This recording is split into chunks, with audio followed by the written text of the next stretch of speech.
Ning Nur ini yang sudah bersama kita, pemerhati pasarnya, juga ada bapak-bapak guru ini ya yang bersama kita juga. Assalamualaikum, dengan bapak siapa nih yang pertama? Waalaikumsalam warahmatullahi wabarakatuh.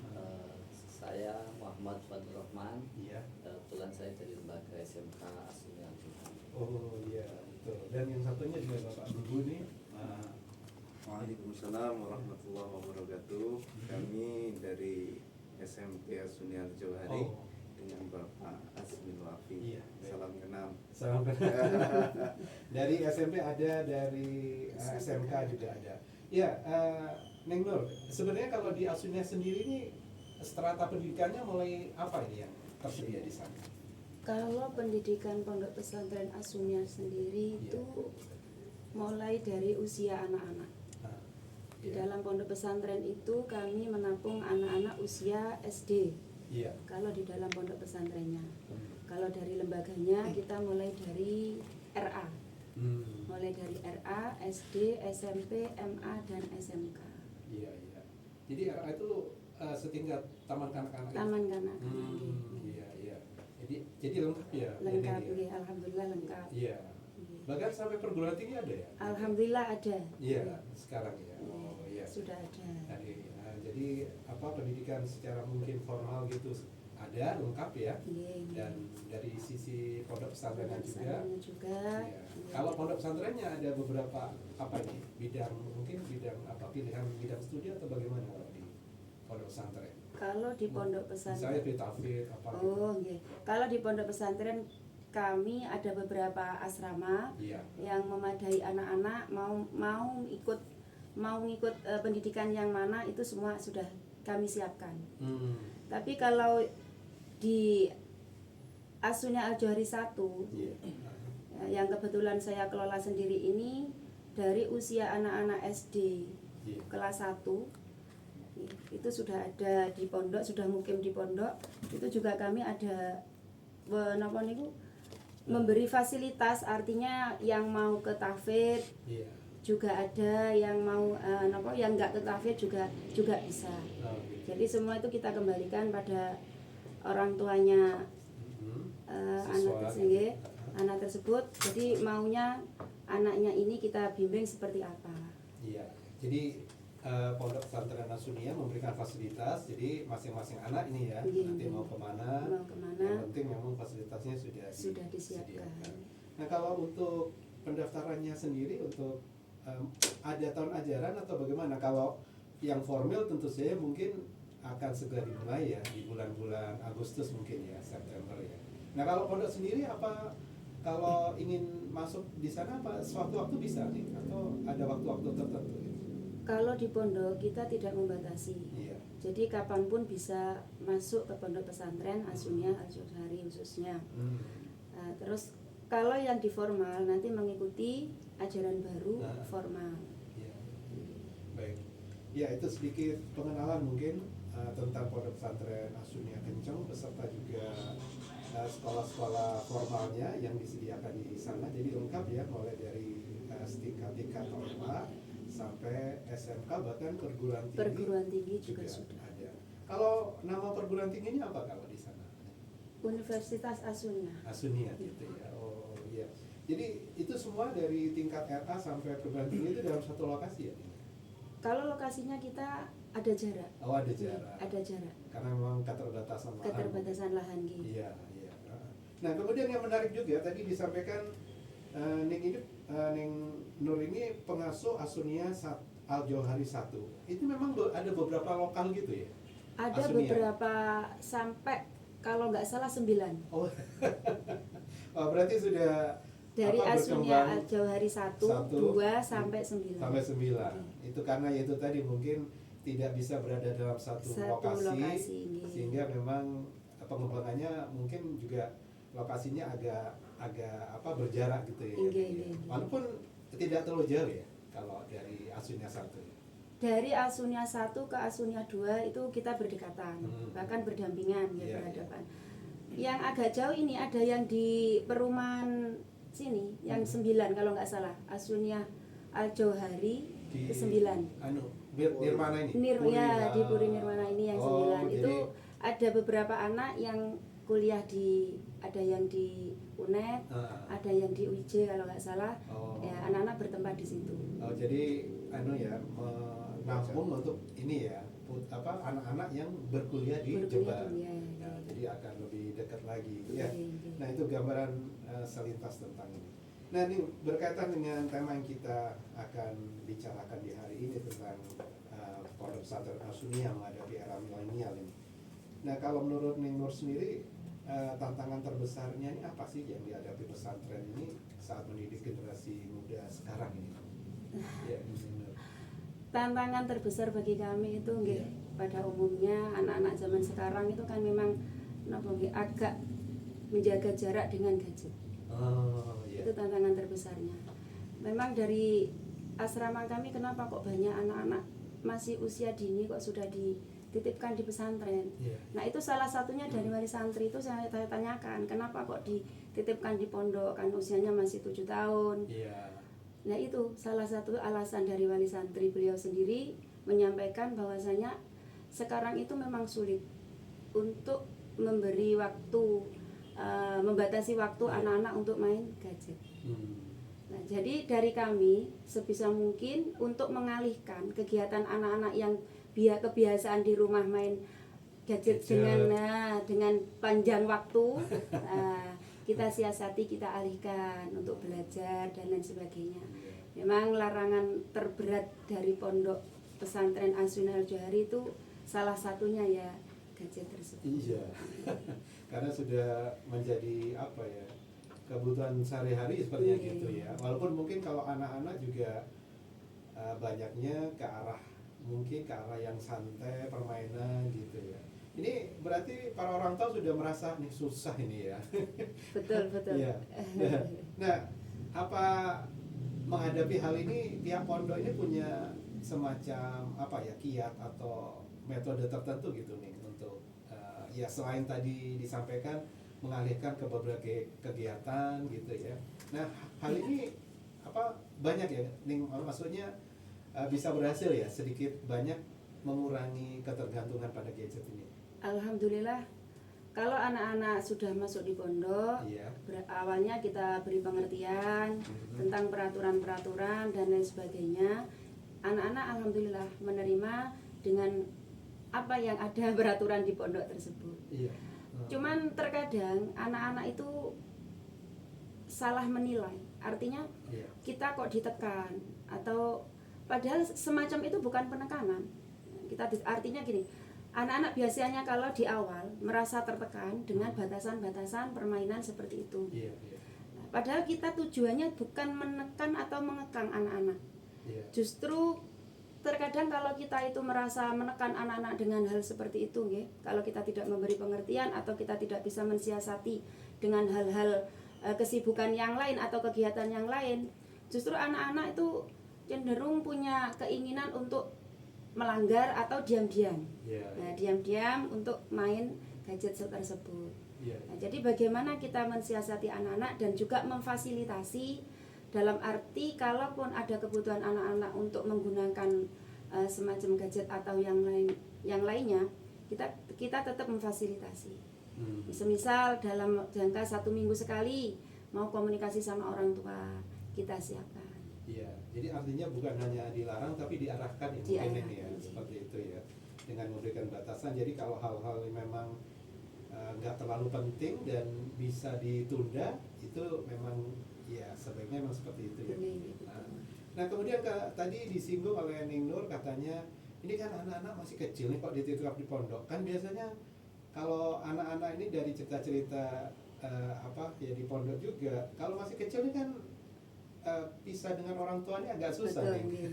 Apakah sering ada kejadian seperti nangis gitu? Alhamdulillah, dari beberapa tahun ini saya mengalami untuk menerima anak-anak baru itu alhamdulillah sangat mudah. Artinya tidak seperti tahun-tahun sebelumnya banyak drama, nangis dan lain sebagainya. Terus kita sampai kehabisan cara bagaimana untuk mengalihkan anak-anak rasa rindunya sama orang tuanya. Alhamdulillah 2 tahun ini saya aman dalam arti anak-anak begitu masuk ke pondok sudah merasa nyaman sepertinya, karena mungkin dengan banyaknya teman, dengan beberapa kegiatan-kegiatan yang bisa mengalihkan anak-anak itu untuk selalu ingat orang tuanya, mungkin seperti itu. Memang kita berupaya mensiasati bagaimana anak-anak ini tidak seperti kemarin, bagaimana anak-anak ini itu kita belajar dari pengalaman-pengalaman yang sudah berjalan tahun-tahun sebelumnya. Iya. Jadi setiap tahun mungkin ada evaluasi yang peningkatan, betul, ya. Hal-hal yang mungkin perlu ditingkatkan atau ya fasilitas apa yang perlu ditambahkan itu mungkin menjadi pertimbangan. Nah itu kalau Ningnur tadi menyampaikan mungkin usia yang kecil nih biasanya dititipkan dari awal. Nah kalau dari bapak-bapak guru nih, nah ini kan ada yang dari SMP dan SMK. Sekarang kalau dari SMP sendiri, apakah pembatasan soal gadget ini juga sudah berjalan Pak di yang dari SMP? Ya, maksudnya di SMP sendiri, hal itu juga diberlakukan? Iya. Terima kasih atas pertanyaannya. Betul sekali, kami sangat mendukung sekali upaya dari pesantren. Iya. Karena di tata aturannya memang pesantren menempati prioritas utama, baru kemudian madin, madrasah diniyah, baru formalnya. Jadi formal ini menginduk apa saja yang diatur oleh pesantren. Maka pesantren pun yang mengarahkan penggunaan gadget dengan bijaksana ini kita selalu mendukung dan itu masih bertahan hingga kini. Iya. Nah, tingkat penggunaan sendiri kalau mungkin dari pengamatan Bapak sendiri, kalau dari yang usia tadi RA kemudian mungkin diniyah. Nah, kalau yang di sanawiyah sendiri ini apa juga hal itu sudah menjadi kebutuhan sehari-hari gitu Pak? Betul sekali. Iya. Memang beberapa orang tua juga melapor kepada BK kami, kepada kesiswaan kami di rumah tersebab terlalu seringnya berakrab-akrab dengan gadget. Akhirnya ini dirasa kurang baik, maka dipondokkan dan kami merespon baik hal itu. Jadi untuk selanjutnya memang secara total tidak diperbolehkan. Demikian. Baik, itu yang dari SMP. Nah, kalau dari SMK sendiri, SMK ini kan ada beberapa jurusan yang kadang juga berkaitan selalu dengan gadget. Bagaimana nih cara pengaturannya Pak? Kan ada yang mungkin jurusan seperti informatika gitu ya, nah atau apa. Ini juga kalau untuk yang jurusan-jurusan memang berkaitan gadget ini pembatasannya seperti apa? Oke, terima kasih. Terkait dengan program-program SMK yang seperti pasti kita membutuhkan gadget gitu ya. Tapi dalam pembatasan ini bagaimanapun program itu tetap jalan, maka dari sekolah itu memfasilitasi gitu ya. Bukan siswa dikasih gadget, tapi gadget yang berbasis tidak bisa diakses orang lain. Jadi kita pakai komputerisasi yang disediakan oleh sekolah. Di situ juga banyak kegiatan-kegiatan yang berbasis public speaking gitu ya. Kemudian karena di SMK Sunnah Al-Johari ini mempunyai satu jurusan, yaitu jurusan usaha dan wisata atau pariwisata. Masih di situ banyak hal-hal yang berkaitan dengan gadget, apalagi yang berkaitan dengan praktek kayak tiketing gitu ya. Itu karena emang harus pakai gadget. Tapi di situ emang pembatasannya di SMK kita pakai komputerisasi. Jadi konsepnya sama seperti yang disampaikan Ningnur tadi. Jadi kita kita memang melarang tapi memfasilitasi gitu ya, memberikan fasilitas ya untuk mendukung kegiatan gitu ya Pak ya. Tapi penggunaan gadget kata tadi juga memang tidak diperbolehkan. Ya baik. Ya kita kembali ke Ningnur ini ya, Ningnur Aini Farida ini. Nah kalau menurut Ningnur sendiri makna pesantren modern itu kalau di Asunia sendiri di era milenial ini seperti apa nih gambarannya itu? Apa pesantren yang maksudnya memang seperti tadi itu ya, tidak putus dengan situasi kemajuan di luar atau seperti apa nih gambarannya? Baik, terima kasih. Terkait dengan pondok pesantren milenial ya. Iya. Kita itu tetap tidak meninggalkan istilahnya pendidikan-pendidikan di mana semestinya pondok pesantren. Cuman kita juga menyeimbangkan bagaimana kemajuan-kemajuan zaman sekarang terkait dengan teknologi termasuk ya, salah satunya kita juga tetap kita keseimbangan, anak-anak kita fasilitasi bagaimana dengan kemajuan zaman sekarang kita juga mengikuti, tapi kita tidak terlepas dari pendidikan integrasi ilmu agama. Terus kita kunci utamanya memang seperti itu. Tetap kita ada kajian-kajian kitab, ya, tahfidz dan termasuk akhlak. Nah, itu tetap kita jaga dengan sebaik mungkin karena jati diri seorang santri itu ya termasuk akhlak, termasuk menjaga akhlak. Dari kurikulum keseimbangannya ya itu tadi kita gabungkan syariah dan ilmu umum supaya mereka mempunyai beragam dengan benar sekaligus punya nanti kalau sudah keluar dari pondok dia punya sudah punya bekal untuk misalkan mau bersaing atau mau terjun ke masyarakat, mereka sudah betul-betul mempunyai bekal yang tidak sampai keluar batas. Jadi dari segi pengetahuan apa yang berkaitan dengan era milenial ini mereka sudah punya, tapi dasar dari seperti tadi akhlak katanya Neng Nuri juga mereka sudah punya juga gitu ya. Sehingga diharapkan para lulusan ini tidak hanya pintar tapi juga lurus gitu ya. Soalnya banyak sih orang pintar tapi itu nggak lurus, artinya belok-belok akhirnya tujuannya jadi ini nggak nyampe. Tidak sekedar mereka itu pengalamannya hanya leluasa tentang duniawi saja. Itu tapi dari segi agamanya juga dapat juga ya. Nah ini biasanya berkaitan dengan pembinaan akhlak nih biasanya ke ini di tingkat SMP ini kan. Dan tadi sudah disinggung juga orang tua ini lapornya ke guru BK ini. Nah biasanya apa Pak yang sering jadi permasalahan orang tua ini Pak? Kalau yang di tingkat sanawiyah ya SMP gitu ya. Apa Pak kira-kira yang sering mungkin Bapak bisa jadi catatan gitu yang biasanya memang sering disampaikan keluar orang tua ini? Iya betul. Sementara yang kami himpun dari laporan BK kesiswaan, tentu anak-anak SMP ini di jenjang pubertas nggih. Jadi kadangkala hubungan antar lawan jenis ini perlu diatur dengan baik. Maka di sekolah kami antara yang laki-laki dan perempuan ini kelasnya pisah.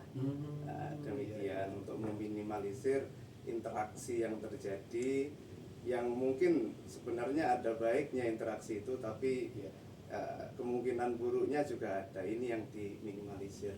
Kemudian ada juga ya kaitan gadget itu juga. Jadi ada yang memang sudah gadget ini tidak bisa lepas. Dan lagi media sosial itu juga. Maka benar apa yang disampaikan oleh Bunyai tadi, di pondok tidak diperbolehkan secara total untuk penggunaan HP, tetapi di sekolah ini diarahkan. Demikian. Nah itu soal memulai ada hubungan interaksi antara pria dan wanita ya. Kalau SMP memang awal-awal pubertas. Nah kalau yang di SMK sendiri kan sudah mulai dianggap remaja, bahkan sudah lewat 17 tahun ini. Nah kalau di SMK sendiri apa memang juga ada seperti tadi disampaikan ada kelas tersendiri antara pria wanita gitu di SMK-nya? Untuk SMK sendiri juga sama. Jadi sekarang itu ada pemisah antara laki-laki dan perempuan dalam proses pembelajaran. Ya dengan tujuan itu juga mensukseskan terkait dengan program pesantren juga. Karena kita sudah mendidik dari pesantren bahwa siswa laki dan perempuan itu harus kita batasi. Maka dari itu dari sekolah pun juga mengikuti program-program tersebut, bagaimana program-program yang ada itu tetap sukses seperti itu.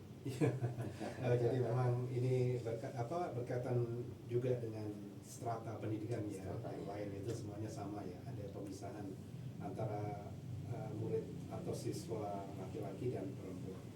Nah, kemudian tadi Ning Nur juga sudah menyinggung sedikit nih ya tentang menjaga nilai tradisi. Artinya walaupun mungkin kemajuan teknologi ini tidak bisa kita cegah, tapi bagaimana ini kalau di pesantren As-Sunniyah sendiri menjaga nilai tradisi ini tapi tetap bisa mengikuti perkembangan zaman. Nah, ini yang konsep yang dilakukan seperti apa ini gambarannya?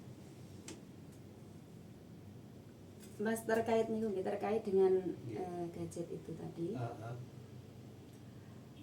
Sebenarnya kita tidak tidak melarang anak-anak betul-betul menjauh, tidak.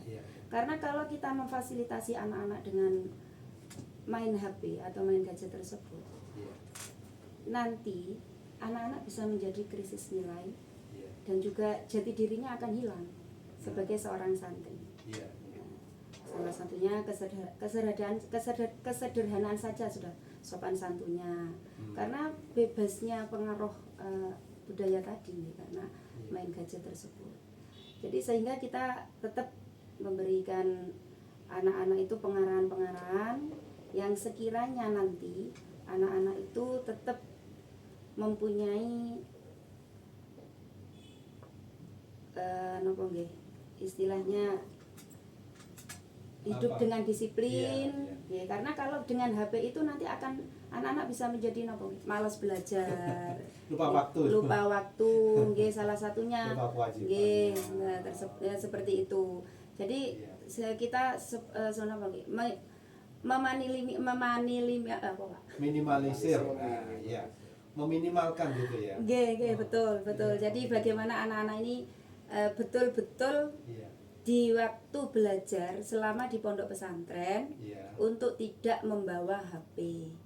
Nah, karena di situ nanti anak-anak bisa malas belajar, bisa malas belajar, akan terganggu, jelas terganggu fokus belajarnya nanti, Jadi akan mengurangi nilai-nilai yang sederhana saja, termasuk menjaga adab peradaban tersebut. Atau akhlak tadi Nah, hal-hal seperti ini artinya rutin ya nih diingatkan. Biasanya di waktu-waktu apa ini? Apa selesai pelajaran gitu, atau mungkin ada sesi-sesi khusus yang memang berkaitan dengan akhlak ini selalu diingatkan lagi seperti itu? Kalau terkait dengan akhlak dan yang berkaitan dengan gadget itu tadi. Kalau gadget memang mulai dari awal masuk anak-anak peraturannya memang tidak boleh membawa gadget. Sudah jelas. Karena kalaupun ada tugas-tugas sekolah sudah memfasilitasi ada ruang lab. Untuk kebutuhan di pondok, misalkan ada kepentingan dengan orang tua atau yang lainnya, itu kami ada jadwal. Ada jadwal komunikasi minimal 1 minggu 1 kali. Jadi kita tidak memberi sewaktu-waktu. Jadi kita harus sesuai betul-betul dengan peraturan yang sudah kita terapkan. Jadi tidak sewaktu-waktu anak-anak ada kebutuhan dengan orang tua langsung menghubungi orang tua, tidak. Jadi kita betul-betul dijadwal dengan baik dan anak-anak kita beritahu, diberi pengertian, supaya apa? Supaya anak-anak itu belajarnya menjadi fokus, supaya anak-anak tahu bahwasanya saya ini harus bertanggung jawab dengan adanya peraturan-peraturan yang sudah diterapkan oleh pondok pesantren. Baik, itu gambaran ya tentang bagaimana pondok pesantren As-Sunniyah ini menghadapi era milenial. Salah satunya tadi soal yang paling banyak disampaikan soal ini ya, pembatasan gadget. Bahkan banyak orang tua yang memang sengaja memondokkan ke pondok pesantren As-Sunniyah ini, salah satunya itu tadi, untuk membatasi putra-putrinya tidak hanya bermain gadget saja, karena ada banyak hal penting lainnya yang memang harus dilakukan. Ya baik, kita sekarang ke ini soal penerimaan siswa baru ini bagaimana nih? Ini kalau programnya bagaimana di bulan-bulan ini? Program kita untuk tahun ini masih tetap seperti tahun-tahun kemarin. Jadi mulai bulan ini kami sudah membuka penerimaan santri baru. Mulai dari, kita tidak membatasi usia, yang pasti usia 7 tahun kita menerima. Lantas untuk yang dari kelas tingkatan SD itu yang mau masuk pondok otomatis setelah selesainya ujian. Setelah selesainya ujian, dan biasanya kalau di sekolah-sekolah kan ada acara tasyakuran. Nah itu kalau bisa diselesaikan dulu. Jadi kalau sudah masuk pondok, berarti anak-anak nanti tidak ada perizinan untuk pulang dengan alasan ada acara di sekolah sebelumnya. Oh gitu, ya. Jadi semua urusan sekolah diharapkan sudah selesai nih. Sudah selesai baru masuk pondok seperti itu. Ya. Baik, kemudian kalau untuk sekolah yang masuk pondok pesantren, apa otomatis sekolahnya juga secara formal di Asunia juga nih, atau ada yang dari sekolah lain? Yang sebelumnya apa? Enggak, ketika sudah masuk di pondok. Oh, harus sekolah di pondok iya, maksudnya. Harus sekolah di pondok atau boleh dari maksudnya gini. Sekolah lain? Kami Asunia Al Johari, tadi kan sudah saya sampaikan ada 9 asrama. Nah, itu ada salah satu asrama yang menampung anak-anak tidak harus sekolah di pondok. Oh, disendirikan. Ya, boleh sekolah, mau sekolah di mana saja boleh, mau sekolah di luar, mau sekolah di negeri, kami tidak membatasi harus sekolah di dalam, tidak. Tapi kita sudah menyiapkan tempat-tempat sendiri. Jadi tidak satu lokasi anak-anak yang sekolah di luar, yang sekolah di dalam dengan satu lokasi, tidak. Jadi ada asrama tersendiri. Putra ada sendiri, putri ada sendiri. Begitu juga dengan pondok tahfidz, pondok asrama tahfidz juga ada, khusus putra ada, khusus putri ada. Jadi tidak harus sekolahnya harus mondoknya di Asunia Al Johari 1 terus sekolahnya harus tidak ya. Jadi diberi kebebasan ya. Diberi kebebasan. Cuman itu tadi dikonsentrasikan di satu asrama gitu ya, tidak bercampur dengan yang sekolah di Asunia. Ya. Nah, kemudian kalau yang dari SMP sendiri programnya bagaimana ini, Pak? Untuk penerimaan siswa baru di tahun ini. Apa nih hal-hal yang perlu diketahui atau disiapkan? Mungkin agak bergeser ke Mas ini, yang ini biar Bapak ini bisa lihat di layar. Siap. Baik, sudah, ya siap. Terima kasih SMP menyambut PPDB tahun ini, SPMP kalau sekarang. Iya. Ini dengan sangat semangat. Okay. Jadi yang sudah tanya-tanya gitu banyak. Sudah banyak yang masuk. Iya. Jadi kami aturkan lagi beberapa persyaratan, mungkin sama seperti sekolah yang lain, seperti data diri, KK, akte, juga ijazah atau SKL dari sekolah sebelumnya. Tapi yang perlu diketahui bahwa mulai sejak dini ini alur pendaftarannya harus dimengerti, karena ini di pondok maka pendaftaran harus pula ke pondok dulu, sowan dulu pada yai, pada bunyai, baru kemudian mendaftar di sekolah formal demikian. Setidaknya dengan sowan dulu ada hal-hal yang jadi masukan ya. Betul sekali. Ya. Sehingga para orang tua juga langsung tahu apa yang masih harus disiapkan gitu ya. Baik secara seperti tadi formil, data diri dan yang lain-lain, tapi mungkin ada hal juga. Juga biasanya pun saking yai, saking punya juga mengarahkan, dilihat dari sekolah sebelumnya, dari minat, dari keinginan orang tua, nanti diarahkan ke asrama mana, apa ke tahfidz kan, atau sekolah di luar. Jadi nanti dari SMP-nya pun menyambut baik, misalkan ini dari yai diarahkan ke sini, kita ngikutin demikian. Kita akan buka insya Allah liburan ini sekarang ya sudah bisa daftar, tetapi kita fokuskan di sekitar minggu ke-4 bulan Juni, sekitar 22 Juni sampai 14 Juli demikian. 22 Juni sampai 14 Juli ya. Iya, hari-hari di mana mungkin SD atau MI sudah selesai semuanya, sudah melakukan tasyakuran dan kita masuk pendaftaran sekaligus bisa langsung mondok. Iya, baik. Ya. Kalau dari SMK-nya sendiri bagaimana, Pak? SMK-nya. Terkait dengan SMK juga sama ya, hal terkait dengan SPMB ini ya. Kalau sekarang sistem penerimaan siswa baru yang di SMK memang sama, yaitu yang disampaikan oleh tadi sekolah SMP, jadi syarat data identitas. Emang SPB ini sudah kami buka sebenarnya, tapi untuk bulan-bulan ini biasanya Mei, Juni, Juli itu adalah proses apa itu namanya titip registrasi sebenarnya.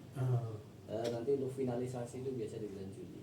Jadi secara data ini emang memvalidasi apakah siswa ini benar-benar sudah terverval di dashboard SMK, apakah nanti dia itu akan keluar dari SMK. Itu kan juga perlu dipilih gitu ya. Terus kemudian juga mayoritas karena kalau di SMK itu kan runtunan dari SMP yang nanti akan masuk ke SMK atau MA. Karena kebetulan di sana juga ada MA dan SMK. Jadi seperti itu. Nanti bisa tinggal memilih siswanya bagaimana. Apakah nanti mau ke MA, silakan. Kalau ke SMK juga sama seperti itu prosesnya. Apakah ada semacam tes masuk gitu atau enggak ada? Kalau tes masuk itu ada. Juga nanti untuk pemilihan jurusan atau minat. Seperti di MA itu ada jurusan apa itu IPA, IPA dan IAKA. Kemudian yang di SMK itu ada satu jurusan, yaitu jurusan pariwisata gitu ya.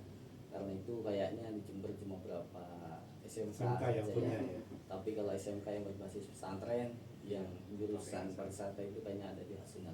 Wah. Ya, jadi yang apa berbasis pesantren hanya ada di sana ya.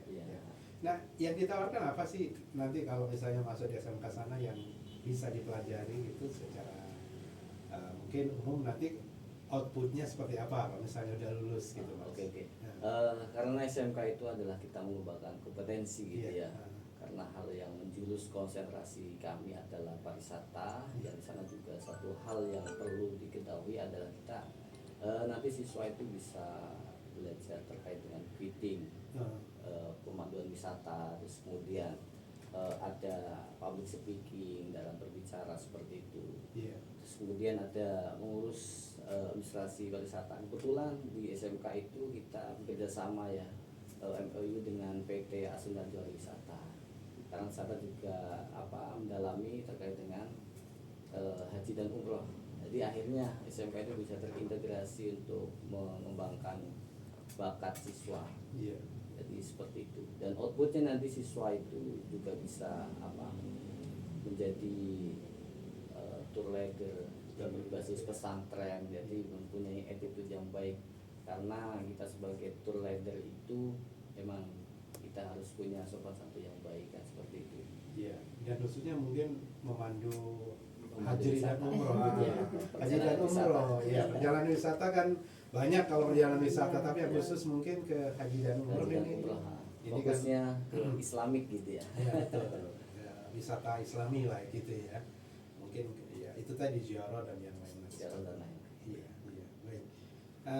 Baik, ini Nur, yang hal-hal yang lain mungkin ada tambah lagi nih yang soal penerimaan siswa baru ini, apa yang mungkin sudah perlu dipersiapkan untuk saat ini oleh para orang tua mungkin ya.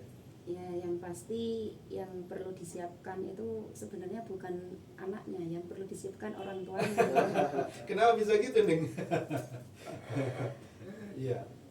Persiapan dari segi apa ini nih? Nah, karena gini, kita punya kebijakan. Kalau anaknya sudah masuk pondok, kita ada kebijakan. Kalau masih dapat beberapa hari, kan belum bisa dikunjungi dulu.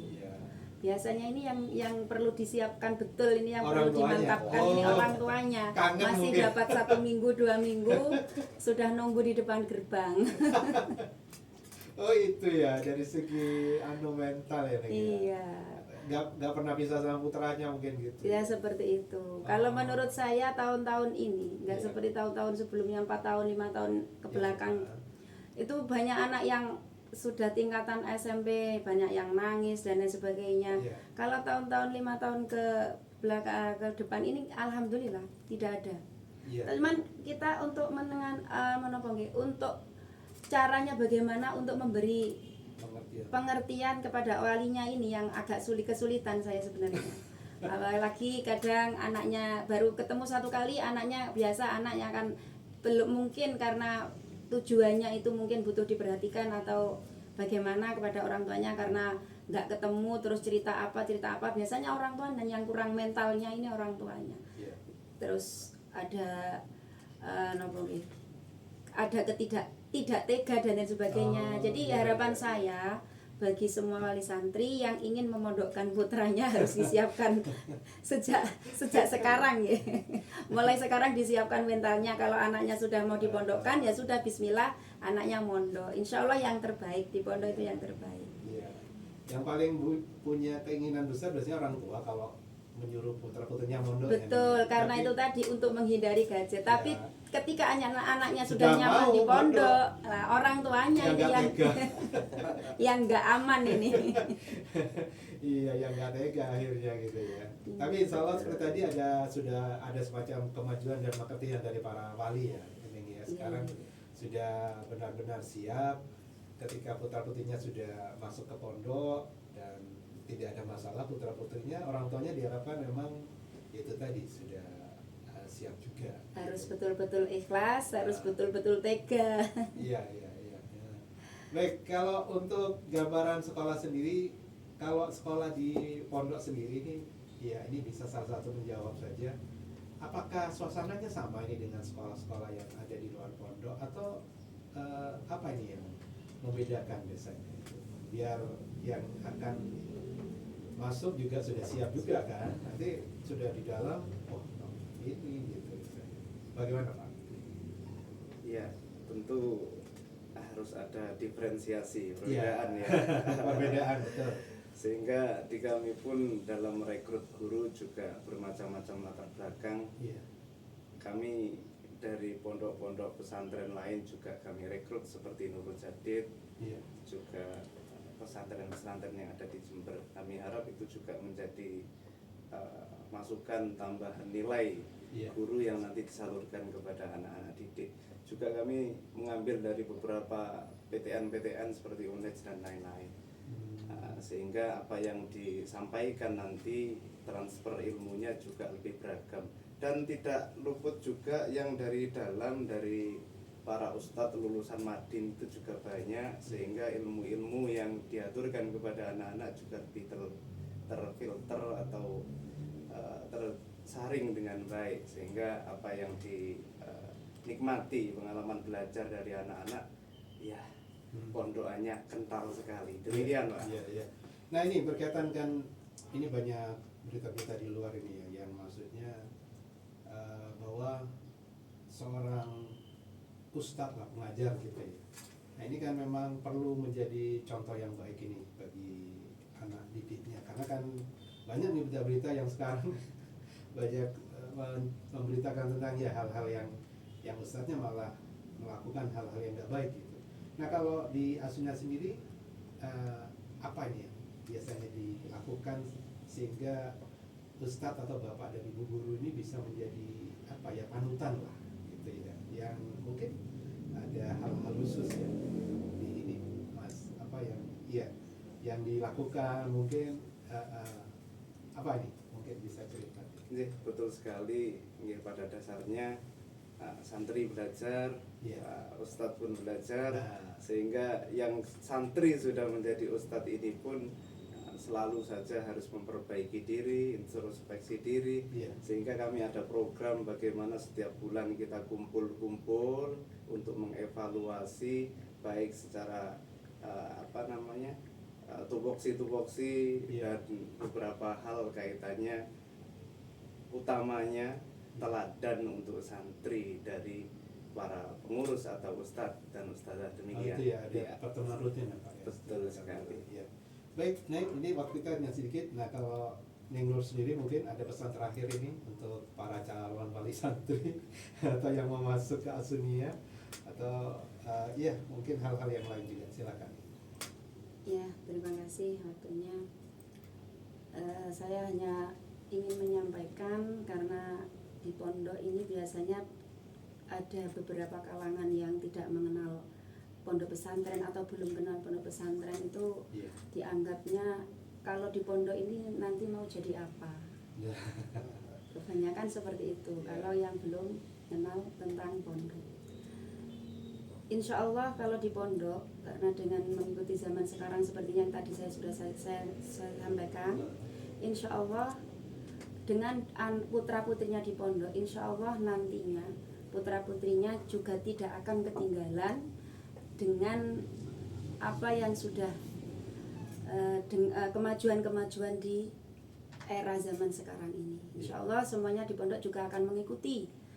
Yang terpenting pondok ini akan membekali anak-anak supaya mempunyai kendali, supaya mempunyai kendali dan tidak melewati batas dengan hal-hal negatif. Insya Allah untuk masalah pengalaman secara umum, insya Allah tidak kalah dengan anak-anak yang ada di luaran sana.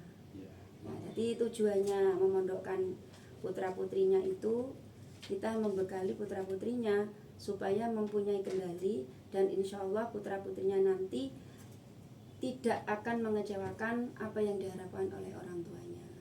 Dan pesan saya kepada para wali santri, jangan ragu untuk memondokkan putra putrinya, apalagi dengan adanya biasakan ada berita-berita yang belum jelas, belum pasti, biasanya itu akan terus semakin digoreng sehingga akan memojokkan pondok pesantren.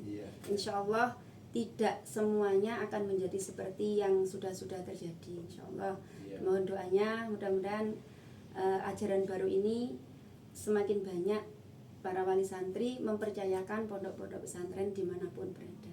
Matur nuwun. Termasuk asuhnya. Itu harapannya juga.